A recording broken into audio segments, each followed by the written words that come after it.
যত সগীরা গুনাহ আছে সব আল্লাহ তাআলা নেক আমলের মাধ্যমে কি মাফ করে দেন। আমি ওযু করতেছি, ওযুর মাধ্যমে আমার গুনাহগুলো, সমস্ত সগীরা গুনাহগুলো কি ঝরে ঝরে পড়তেছে, আমরা দেখতে পাইতেছি না।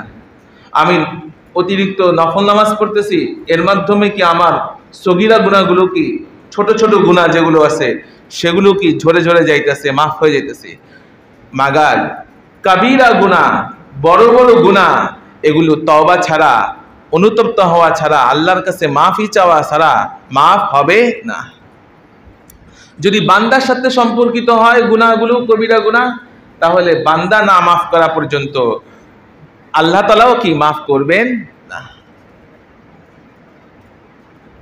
বান্দা আগে কাছে মাফ চাইতে হবে। গীবত শিকায়াত করলাম, অমুকে আমার কাছে টাকা পায়, যেভাবেই হোক আমি তাকে টাকা দিচ্ছি না, এগুলা যদি মাফ না করে, জিহাদের ময়দানে, যুদ্ধের রণক্ষেত্রে যদি সে যায়, যুদ্ধক্ষেত্রে, আর যদি সে শহীদ হয়ে যায়, তারপরও যদি সে তার কাছে মানুষ টাকা পায়, এটা মাফ হবে না। এটা কার কথা? মহানবী হযরত মুহাম্মদ সাল্লাল্লাহু আলাইহি ওয়াসাল্লাম বলেছেন, হাদিসের মধ্যে আসছে যে পাওনাদারের পাওনাদার যদি সে না মাফ করে, যদি সে আল্লাহর পথে নিজের জীবনকে বিলিয়েও দেয়, তারপরও সে মাফ হবে না। এই জন্য খুবই কঠিন।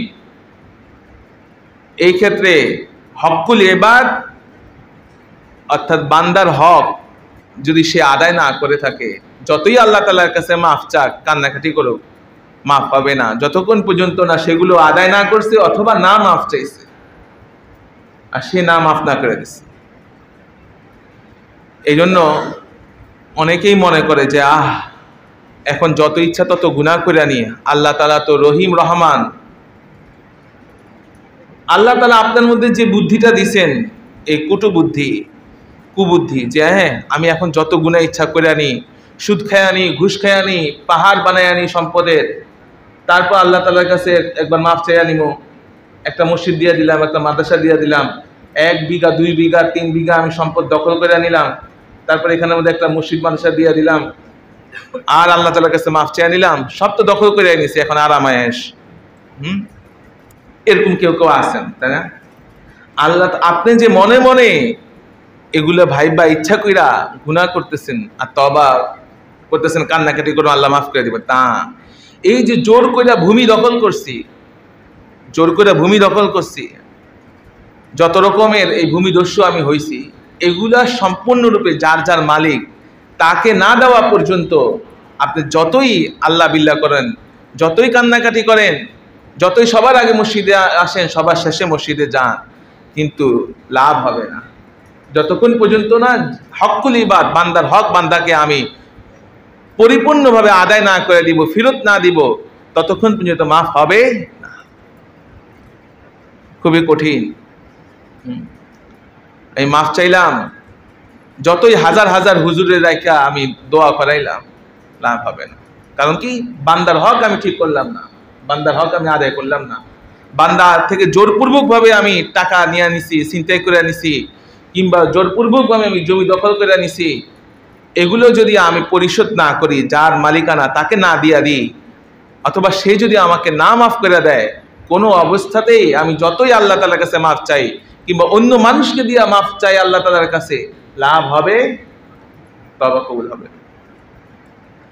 ইন্নাল্লাহা ইয়াগফিরুয যুনুবা জামিআ ইন্নাহু হুয়াল গফুরুর রহিম। আল্লাহ তাআলা বলতেছেন, দুনিয়ার নিয়ম আমি এটা বুঝা দিচ্ছি, দুনিয়ার নিয়ম, দুনিয়াতে কবিরা গুনাহ তওবা ছাড়া মাফ হবে না। তবে ব্যতিক্রম তো ব্যতিক্রম কিছু আছে। আল্লাহ তাআলা কাল কিয়ামতের ভয়াবহ দিনে যারা তওবা করে নাই, কবিরা গুনাহ করছে, এদেরকেও আল্লাহ তাআলা দয়ার মাধ্যমে, আল্লাহ তাআলা যে দয়ালু, রহিম রহমান, এই দয়ার সিফত ধারণ করে আল্লাহ তাআলা মন চাইছে মাফ করে দিবেন। দেখবেন প্রেসিডেন্ট, আসামি, খুনের আসামি, তার কাছে মাফ চাইলে সে যদি সাইন দিয়া দেয়, খুনের আসামি রায় হয়ে গেছে, তারপরেও কি ব্যতিক্রম, মাফ হয়ে যায় না? মাফ হয়ে যায়।